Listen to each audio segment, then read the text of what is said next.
The police captain rudely refused the black woman, not realizing she was the mayor's daughter. His arrogance would soon lead to a disaster he could never have anticipated. What happens next will shock even the most seasoned onlookers. But let's start from the beginning. Andrea Johnson confidently stepped into the police station. She was dressed in a sharp navy blue suit that highlighted her professional demeanor, with her long black hair neatly tied into a bun. Although her face appeared calm, inside she was a whirlwind of emotions. Anger and determination mixed with slight unease. She was here for a reason. The unjust arrest of her friend had been the last straw. A white officer in his 30s, with short blonde hair and an expression of total indifference, greeted her. He lazily sat behind the reception desk and didn't even bother to smile.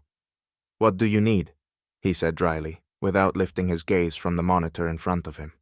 Andrea exhaled, controlling her irritation, and firmly replied, "I'm here to file a complaint about the unlawful actions of your officers." The officer slowly, almost reluctantly, glanced at her, but his eyes showed neither interest nor respect. He picked up a pencil and pointed toward a door at the end of the hallway. "You'll want to speak to Captain Johnson. He'll handle it," he said emotionlessly, before returning to his tasks. Andrea walked in the direction indicated, feeling her anger grow.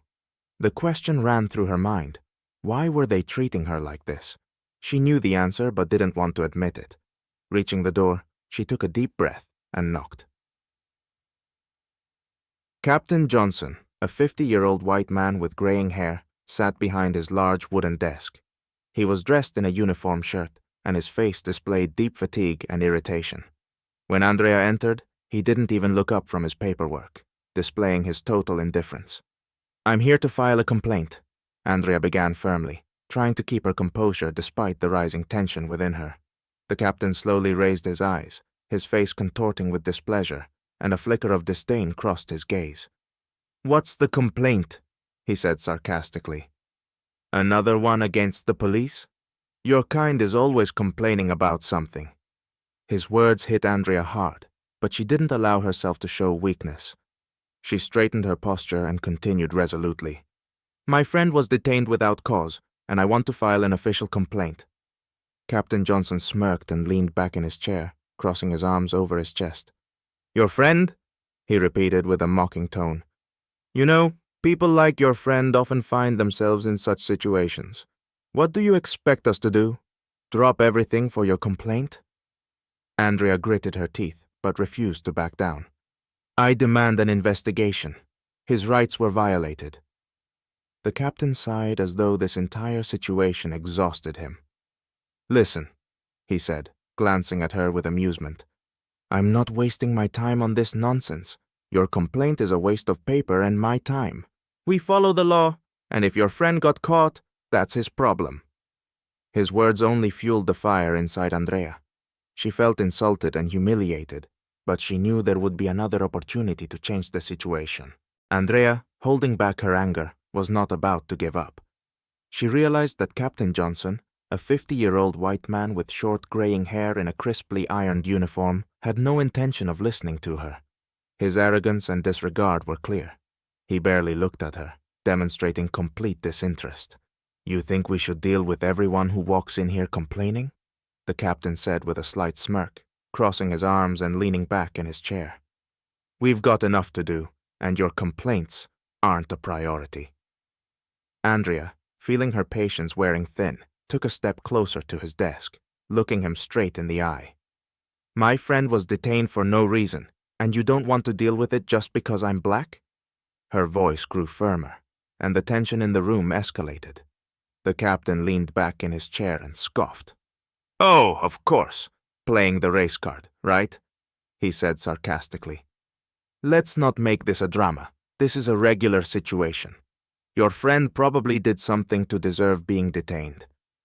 Andrea felt the fury rising inside her. She took a deep breath, trying not to let her emotions take over, but couldn't stop herself from replying. "This is not a regular situation. You are obligated to investigate. It's your job to protect citizens' rights, not ignore them." The captain simply raised an eyebrow, smirking at her. Do you really think anyone here is going to listen to you? He said with a light sneer. Your complaints won't change anything. We follow the law. If your friend had something to hide, he deserved to be detained. Andrea knew the captain was trying to belittle and silence her. He believed she wouldn't accomplish anything, but she wasn't going to back down. Her voice became even more resolute. I'm not leaving until a complaint is filed. You will be held accountable for your actions. Captain Johnson stood up, his face now showing clear irritation. Enough. If you don't leave now, I'll call security. Stop wasting my time, he said harshly, moving toward the door. Andrea stood firm, realizing the captain had made his stance clear. But deep inside, she knew this wasn't the end. Andrea remained still, trying to control the storm of emotions swirling inside her. Her demand for justice had been dismissed, and Captain Johnson, with his contemptuous and mocking expression, showed no respect for her words. But suddenly, everything changed.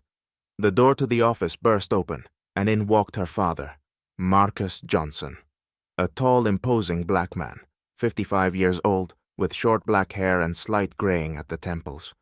His expensive gray suit fit him perfectly, and every step he took exuded confidence and authority. The mayor's face was serious, his eyes flashing coldly as they fell on the captain.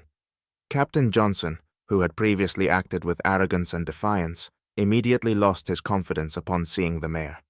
He seemed to pale on the spot. His arms, once confidently crossed, now trembled slightly, and his face twisted in shock. In an instant, he realized the gravity of his mistake.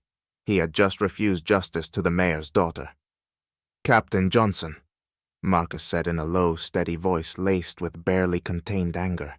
It seems you don't quite understand who you've been speaking to. The captain, now visibly flustered, glanced at the mayor, his lips quivering, but no words forming. It was clear from his eyes that his world was beginning to crumble. Moments ago, he had easily dismissed this woman, but now he understood she was the daughter of the city's leader. Mr. Mayor, the captain stammered, his eyes wide with fear, hands twitching nervously as he tried to explain, but found no words. Marcus Johnson stepped closer to the captain's desk, leaning forward slightly, his hands clasped behind his back. He didn't raise his voice, but every word was filled with authority. My daughter came here with a legitimate complaint about the unlawful actions of your officers, and not only did you ignore her, but you also humiliated her and showed utter disrespect. I hope you realize this is unacceptable. The captain stood frozen, his face growing paler with every word. He knew he had lost, but there was nothing he could do now. He attempted to open his mouth, but his voice trembled. I didn't know. If I had known, he muttered, but Marcus cut him off. You are supposed to treat everyone with respect, regardless of whose daughter or son they are. Your job is to protect and serve this city, not to dismiss legitimate complaints, Marcus said firmly, his voice growing colder. Andrea stood beside her father, feeling the justice she had sought was finally coming. Her father had always been a man of principle, and she knew he wouldn't let this go unpunished. Captain Johnson stood motionless, his face drained of color, as the full weight of his mistake settled in. Fear and the realization of his failure were etched in his eyes as Marcus Johnson continued to speak with icy firmness. I entrusted you with managing this station, not to create your own little world of power and bias, Marcus said, standing directly in front of the captain, his dark suit amplifying his authority. You were supposed to protect and serve all the residents of this city, regardless of their skin color or social status. But instead, you chose to turn a blind eye to injustice. This was your final mistake. The captain attempted to respond, his hands trembling slightly, but he couldn't find the words. Seeing that the mayor was giving him no second chances, his voice faltered. Mr. Mayor, I didn't know she was your daughter. I didn't mean... He began to justify himself, but Marcus stopped him with a firm gesture. The issue isn't that it was my daughter. The problem is that you think you have the right to decide whose complaints are worth hearing and whose are not. You refuse to do your duty to all the citizens of our city. Now, you'll have to face the consequences." At that moment, the captain realized his career was over. He sank into his chair, as if the weight of the world had collapsed on him. Deep lines creased his face as he came to terms with the consequences. In his eyes, it was clear he knew he could no longer escape accountability. Marcus spoke calmly, but with unwavering firmness. "By tomorrow morning, I expect your resignation on my desk," he said, looking at the captain without a trace of sympathy. "If you fail to comply, the city council will conduct an investigation into your conduct, and you will be held accountable in court. Either way, your career in this city is over." The captain tried to say something, but the words stuck in his throat. He simply nodded, knowing that further protests were useless. His face was ashen, as if his entire world had crumbled before him. The once unshakable confidence with which he had mocked Andrea earlier had vanished. Now, he couldn't even meet her eyes. Andrea, standing beside her father, watched everything unfold. The tension inside her began to ease, replaced by a sense of satisfaction.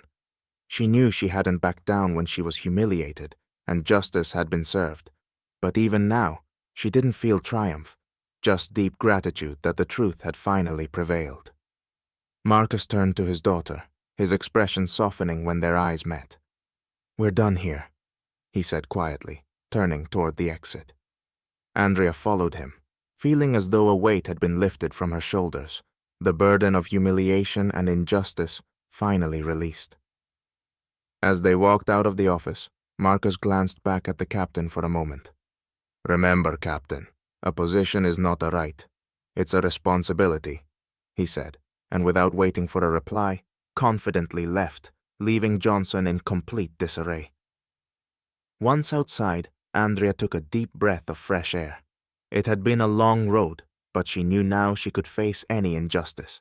Her father had always told her that it's important not only to seek the truth, but to stand by it until the very end. Today had been her personal victory. Marcus placed a hand on her shoulder. "You did the right thing," he said softly. "Now you know how important it is to speak out when you see injustice." Andrea nodded, her face calm and determined. "I will always stand up for the truth, Dad," she said, looking into his eyes with gratitude. Now that it was over, Andrea felt stronger. Her fight for justice had shown her that the truth can prevail, even when it feels like the world is against you.